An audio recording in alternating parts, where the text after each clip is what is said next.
watching the IUP TV News Bulletin, bringing you stories relevant to IUP and the Indiana community on Channel 6 and 20. Good evening, and thank you for joining us on this Thursday, October 5th. I'm Hannah Caminetti. And I'm Matt Palumbo, coming to you this evening in association with WIUP News. We are now past homecoming at IUP, and the Indiana Police Department has been very busy this weekend. The borough had 43 calls for service and made 4 arrests. One of the arrests led to the capture of large quantities of cocaine, heroin, crystal meth, and several guns, including a stolen AR-15 rifle. A huge thank you to our first responders for keeping our area safe. IUP has released more information concerning a threat that was investigated early last week on social media. In an email sent to the university community, officials say that the news of the threat first arrived on social media platform late last Monday. The initial post did not include a location, but follow-up post had the words Jane Leonard Hall in it. Students who saw the threat went to the university police department with concerns that the 2 posts were related. Shortly after, authorities investigated further into the incident. They also say that this is a big reason to sign up for the campus's emergency alert system, and will learn from this week to improve outreach efforts. Pennsylvania state schools are starting to see an increase in enrollment numbers, which is the first time since 2009. According to the state system of higher education, system-wide enrollment grew by 7%. Just last year, the number saw a 5.4 decrease, which was the greatest percentage dip in the past 2 decades. Coming out of the COVID-19 pandemic, these numbers are very encouraging for the state. Still in the Commonwealth, Pennsylvania State Police are issuing a warning to residents stating that scammers are spoofing state police phone numbers. Authorities say these people are asking for gift cards or payments for arrest warrants or Megan's Law offenses. These scammers then threaten to arrest people unless they receive gift cards. State police say they will never call asking for gift cards or payments. Also, legitimate companies and departments will not request gift cards or payments. 6 bodies have been recovered 1 month after a float plane carrying 10 people crashing into the Mutiny Bay in Washington last month. The search team has looked for over 2,100 nautical miles, and 5 bodies have been identified with a 6th pending. 80% of the plane has been recovered, including the engine. The National Transportation and Safety Board is still continuing the search with the help of United States Navy. NASA and SpaceX have just launched the 5th crewed mission to the International Space Station as part of NASA's Commercial Crew program. It consists of NASA astronauts Nicole Mann and Josh Cassada, Japan Aerospace Exploration Agency's Koichi Wakata, and Roscosmos cosmonaut Anna Kakina. We're here to tell you there's plenty of gravity up here. In fact, that's what's keeping us in orbit right now and preventing this trip on a Crew Dragon from being a one-way trip. A little bit like life. We live in the same world, we live in the same universe. Sometimes we experience it in a very different way from our neighbors. We can all keep that in mind. Hopefully we can all continue to do absolutely amazing things, do it together. The Dragon capsule, being the only barrier between the crew and the vacuum of space, has shown its ability to put people into orbit before. That all started on the first manned launch by SpaceX back on May 30th, 2020.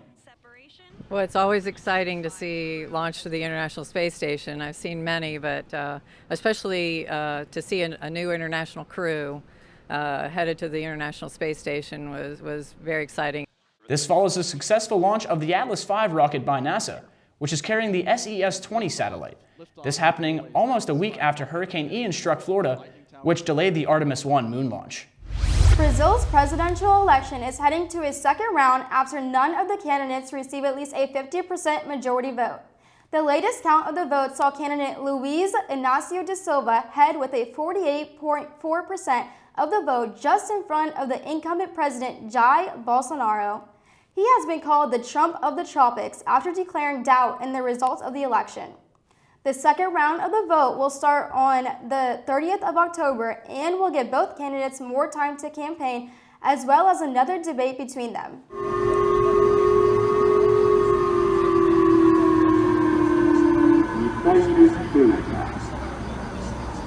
The video you just saw was of public sirens in Japan after a North Korean missile was launched over the island nation for the first time in 5 years on Tuesday. The weapon, believed to be a nuclear-capable Hwasong-12 missile, was in the air for around 22 minutes. Officials in the country's capital of Tokyo did not shoot it down as it was ultimately deemed to not be a threat. But the Japanese government did have things to say about the launch, calling it, quote, barbaric and disgraceful.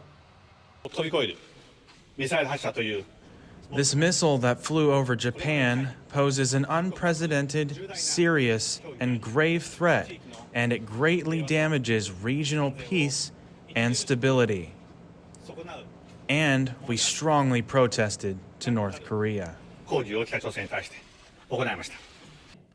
It put the country at a standstill, with public transportation stopping until the warnings were over. Luckily, the missile splashed down safely over 2,000 miles away from land. The jobs that people do to spread coverage of games and sports on your screens this semester. Also, a time of year when people of Hispanic heritage look to celebrate their history and culture.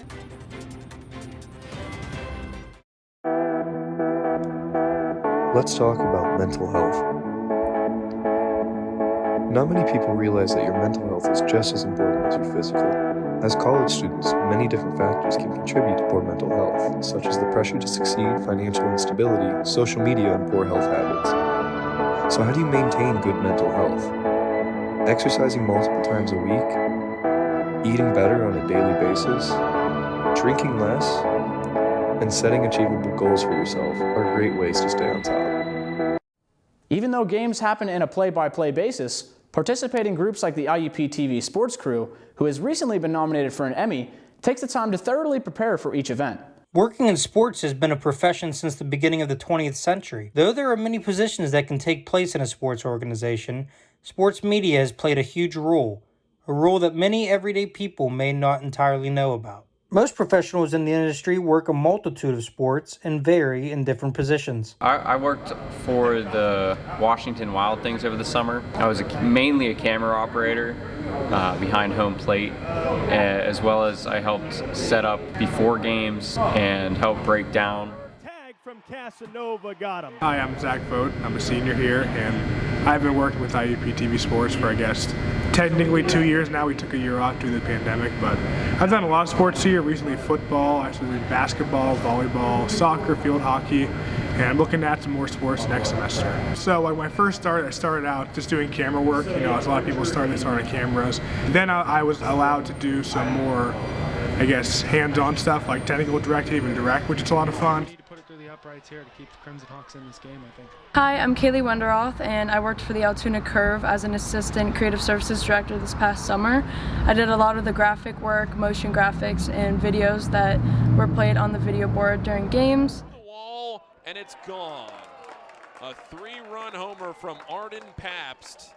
Working in sports may seem like all fun and games, but there are many sacrifices and challenges that come with it. But the hours are killer. I mean, over the summer with baseball, I worked, I think, well over 300 hours, but it's what you got to do. It's definitely a lot of work and a lot of hours, pretty much all day, every day. You really barely get time off, so that's probably one of the struggles, but if you love what you're doing and you have a great group of people around you, then it's a lot of fun and it's worth it in the end. Many people may not know, but there are a few unwritten rules when it comes to working in sports. In the sports world, you want to be professional when you work. Obviously, we're all fans of the sports team, but at some point when you get to work, you kind of have to put your fandom on a shelf. Never make sure you overreact. Like if you're part of that team and you wanna get excited because they got the they got the win, and you gotta still act professional. Though working in sports may not be for everyone, there will always be young, determined, and hardworking individuals ready to take on the challenge. Reporting for IUP TV, I'm Sean Seaman. Hispanic Heritage Month is well underway now. Last week on 90.1 WIUP FM, we had a testimonial from Dr. Lydia Rodriguez about what the month means to her. This week, our reporter Ryan Carter is here to tell us about the Hispanic culture here in Indiana. Hispanic Heritage Month is a time of the year to celebrate the histories, culture, and contributions of Americans whose ancestors have come from Spain, Mexico, the Caribbean, and Central and South America. It is observed from September 15th to October 15th. Every year a theme is created to send a message. This year's message is Unidos, inclusivity for a strong nation. Food is a cornerstone of Hispanic culture. It can be found in the Indiana area as well. Students here at IUP regularly indulge in the many options of Latin food in the area. For Bridget Tinney, the Hispanic food in Indiana gives her a place to enjoy one of her favorite meals. I think there's a wide variety of options, also along with the prices. And I feel like if you have trouble and you're picky, there's something that you can always find on the menu at Mexican restaurants, I feel like. So I feel like there's a good variety of options. With the variety of choices in Indiana, students and locals can find various places in the area to satisfy their cravings. Some in the area include Tres Amigos, El Tesoros, and Casa Jalisco. People who visit the various Hispanic restaurants in Indiana will see the rich cultural environment that it provides to the experience as well. Students on campus can also find ways to grow a closer connection to Hispanic culture by joining clubs and learning the native language. With the contributions of Hispanic culture into American culture, the culture is fused with an American identity by opening experiences to people of non-Hispanic heritage as well. Bridget says she feels that there should be more education on Hispanic culture in the classroom. Personally, I don't feel like I'm as educated on Hispanic culture as I'd like to be, and I feel like there should be a more of a variety of education options when it comes to Hispanic culture, because I feel like not a lot of people here in Indiana do know about Hispanic culture, and I feel like it's important for everybody to be educated. So, the food of Hispanic ancestry is popular among people here in Indiana. During the observation of Hispanic Heritage Month, students are also curious to learn more about the culture. This is Ryan Carter in Indiana with IUP News. Still ahead, the point of view of a foreign exchange student. But first, a look into locals taking on a problem that has been around as long as the universe itself. After this.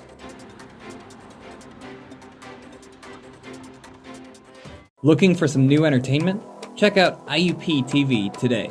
This station features student-created content such as The Big Hit for sports coverage, Animation Nation for all things anime and tunes, Indie Rockers Ball for local music acts, Press Start for your game fix, and Witticism for a laugh. Tune in on campus TV or on our respective YouTube channels today. There's something for everyone, made by the people that you know. It's getting colder and furnaces are firing up. That's why our one reporter, Andrew Wharton, says that these times demand fire crews more often. When you think of firefighting, you might think of trucks and ladders, or maybe even your local fire department. But when myself and other firefighters think of it, we might think of our stories, our lessons learned, and the people we've met along the way. Some have been doing this for years. Others could have started yesterday. No matter when you start, we will teach you and show you all you need to know. I started about 7 years ago now. I'm a third generation firefighter. My dad, my grandpa, and my brother were all firefighters. So I started at 14 years old. I was a junior firefighter up home in Evansburg. With the Indiana Fire Association, there's 2 stations. A central station in town on Philadelphia Street, and the second, the West Station in White Township on Indian Springs Road. These 2 stations combined make it so we can get there in time and work together to help the issue. Members of the IFA are on call 24/7 all year round, waking up in the middle of the night to help whoever is in need, expecting the unexpected. So it is important to know the current information and training for the best result. That is why we train on a weekly basis, making sure our members are up to speed. With both the Central and West stations, any member can respond to either of the 2. The West Station has 6 rooms where members of the live-in program stay. Although it has mainly been IUP students, it can also be for any active member who meets the requirements. Usually people come from their home departments, from junior firefighters. They got all their essentials training done up to Mod 4, which means you have live fire experience and a burn training, and you'd be ready to go inside of a burning building. Having live-in members means a faster response time and another truck on the road. That being said, it comes with a cost of staying committed and also being reliable. So the day-to-day, you really just have to, keep the station clean. It's a little bit of chores here and there. You have plenty of time to get some homework done. Just, you got to make sure you're ready to go on a call. We have duty times from 10 p.m. to 6 a.m. every night, so we have to be available to run calls at that time. But pretty much throughout the day, you're free to do whatever you need to. If it's homework, studying, taking an exam, or if you have to go over to campus for class, you're good to go. Having more members and having more hands on deck is what we need, as well as getting people interested in joining their local fire departments and experiencing new things. Start a new journey and volunteer your time. Going to college in general is rattling enough for some people, but traveling abroad to the other side of the world, that's another story that I had the opportunity of learning. For many college students, the adjustment from high school to college can be difficult and overwhelming at times. The combination of moving away from family, adapting to new environments, and adjusting to a more tedious workload can cause problems for some students. Moving from different parts of Pennsylvania is challenging enough, but imagine moving from a different country. IUP student Yenyue Huang doesn't have to imagine. He's a foreign exchange student from Changhua, Taiwan. This is Yenyue's first year at IUP, but he has junior status after completing 2 years of university in his home country. Yenyue had his choice of attending several schools across the country.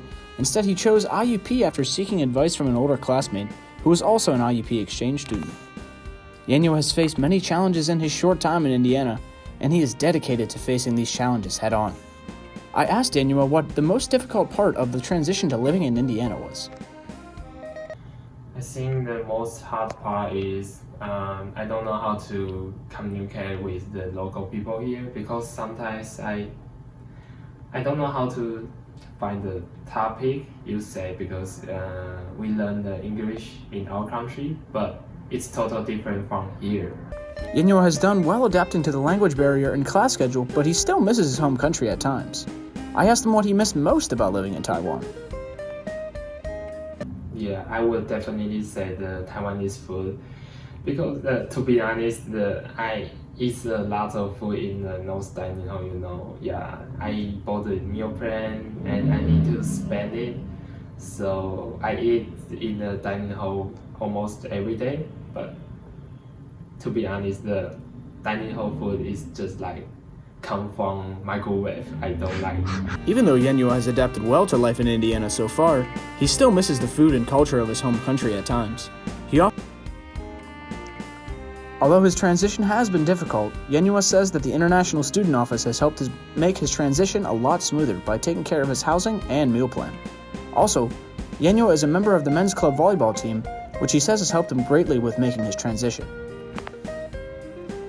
Overall, Yenyue says he has no regrets choosing IUP and that he can't wait for the rest of his college experience. This has been Matt Palumbo from IUP News. Coming up, an IUP group with a big role in the homecoming and regular sports games. The football season and what it brings this year.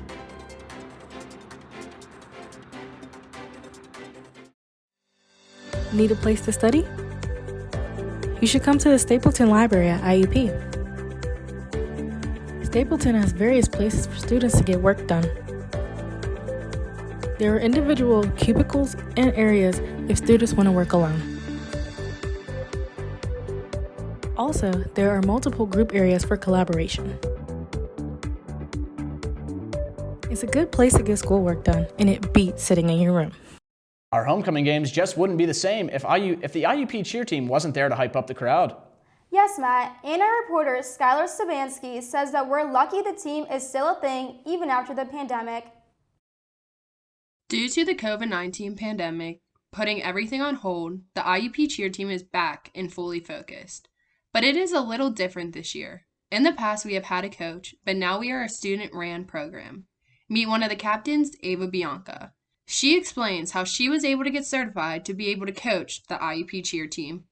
When we first decided that we wanted to be student run for the cheerleading program, we contacted a couple of the athletic directors from IUP and we sent them a list of verifications we found for different types of cheer coaches and safety things that we would need. From there, the one that they let us do was the USA Cheer certification.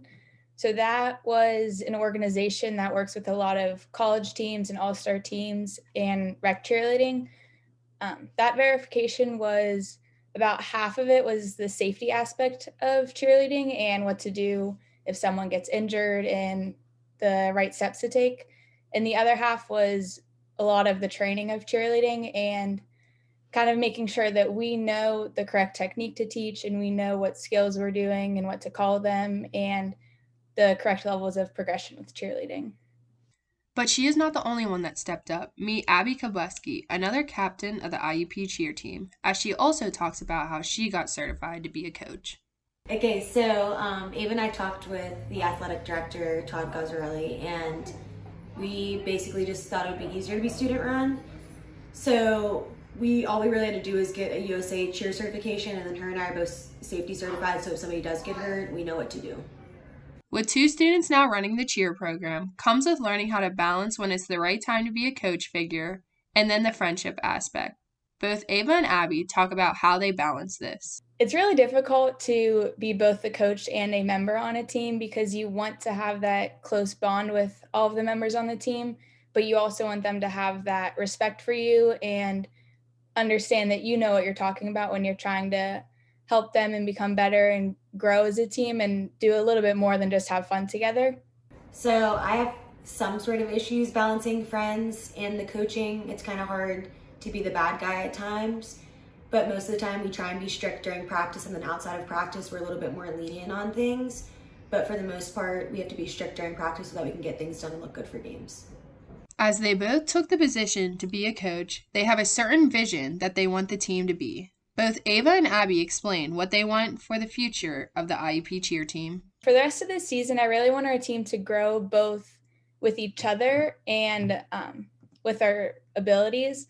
I think we have a lot of potential this year, and our team's really talented, so I want to take that potential and be able to showcase it at the rest of our football games and during basketball season. We're also trying to engage the community a lot more. We have been doing a lot of fundraisers and trying to outreach more people to get more people in our program and involved on campus. My vision for IUP cheer for the rest of the season, I hope that we can hit some more new pyramids, new stunts, become more advanced. And I'm hoping that next year, even though I'm graduating, I hope next year that they can have a sort of a competition team or something like that to showcase all of their skills. As our team has went through many changes in the past 2 years, we are back as one and ready for what the future holds. Football season is just starting and fans are preparing their bets on who will win. That's why Donovan Carrington made this story on not just the fans, but the entire picture. With the football season going on, the Crimson Hawks has just had its biggest game yet against the Rocks. These two teams have been rivals for over 124 years, and with this encounter, it was something special. The reason why is because this season, IUP and Slippery Rock were the only 2 teams in the division who were undefeated. If this wasn't already juicy enough, you're going to love this, as it was also homecoming week for the Hawks as well. As some of you remember last year, IUP beat the Rocks on their homecoming with a score of 48-21, so needless to say, the Rocks were coming with a chip on their shoulder. Because of this news, fans were already excited enough for the game, but knowing that both teams were undefeated and one was going to lose on homecoming of all days, needless to say, people were crazy about this game coming up, and they were just so excited to experience it. I think both teams being undefeated was very important, as both teams, since they're undefeated, could be playoff implications at the end of the year, and it was an arch rival in Slippery Rock, so I definitely thought it made the game better. This game had so much on the line because both teams knew that one of them would be walking away with their first loss of the season. And luckily for us, the Crimson Hawks were able to secure the win with an ending score of 20-12, giving Slippery Rock their first loss of the season. For many fans, they saw this as a stepping point for the IUP football team for the rest of the season. It was a big step for the school. I think it was a really big win for the whole entire community of Indiana. It's just something to celebrate about, knowing that you can pull through late game and win against your rival, especially in bad weather. It shows a lot to how good your team is if you can win in that kind of environment. It means a lot to our culture. Hello everyone, I'm Donovan Carrington with this week's IUP Sports News. To start, the first day of PSAC individual championships has just begun, and they are being held at Bloomsburg, PA, where IUP will be going up against Millersville on Saturday, October 8th. With their most recent victory of 3-1 to Lindenwood, the field hockey team has a record of 6-2, and they are going to have a tough game this weekend as they go against Westchester at Miller Stadium. Following this with a record of 2-3-4, the IUP soccer team will be at DUville University at 12:30 on Saturday. Next, we will be looking at both boys and girls cross-country teams as they will be at Pittsburgh this weekend for the Carnegie Mellon Invitationals. With the victory IUP achieved last week against Slippery Rock, they are going to be playing at Cal U this Saturday, and they are looking forward to coming back with another win to continue their undefeated streak of 4-0. As we wrap this up, we will be taking a look at volleyball. With a record of 14-3, they will be playing at Mercyhurst this Friday. The team is looking to get their momentum back from their latest game as they lost to Clarendon 1-3. That's all for sports this week. Stay tuned every Thursday for more updates.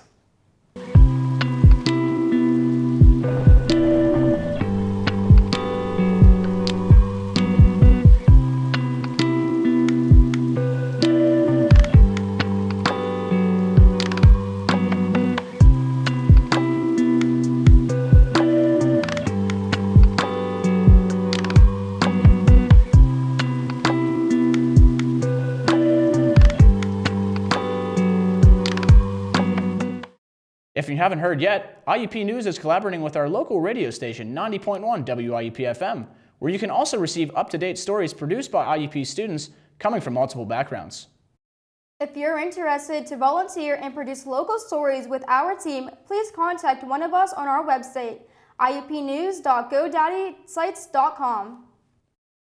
If you wish to celebrate the season in a more Germanic way, join S&T Bank as it will host its 10th annual Oktoberfest Saturday from 2 to 6 p.m. in downtown Indiana. Tickets may be purchased in person or online at showclicks.com. IUP will open the 2022-23 academic year's planetarium shows on Saturday, October 8th with two presentations called Daring to Approach the Fire. The program will address a number of questions including how a spacecraft can fly close to the sun without being destroyed. Each show will run about 40 minutes, and if the weather permits, people can observe the sun with a solar telescope. Shows will be offered at 10 a.m. and at 11:30 a.m. in the IUP Planetarium, located on the east side of Wyant Hall. Our question of the week: what was your homecoming experience like this year? Comment your answer on our Instagram at IUP_news. That will do it for IUP News this week. On the next show, look out for stories addressing topics like sustainability. I'm Hannah Caminetti. And I'm Donovan Carrington. On behalf of the IUP News team, we want to thank you for choosing us as your local news source. And don't forget to listen to our news show on 90.1 WIUP FM every Tuesday at 4 p.m. And follow our Instagram page at IUP_news. With that being said, I'm Matt Palumbo. Please take care and good night.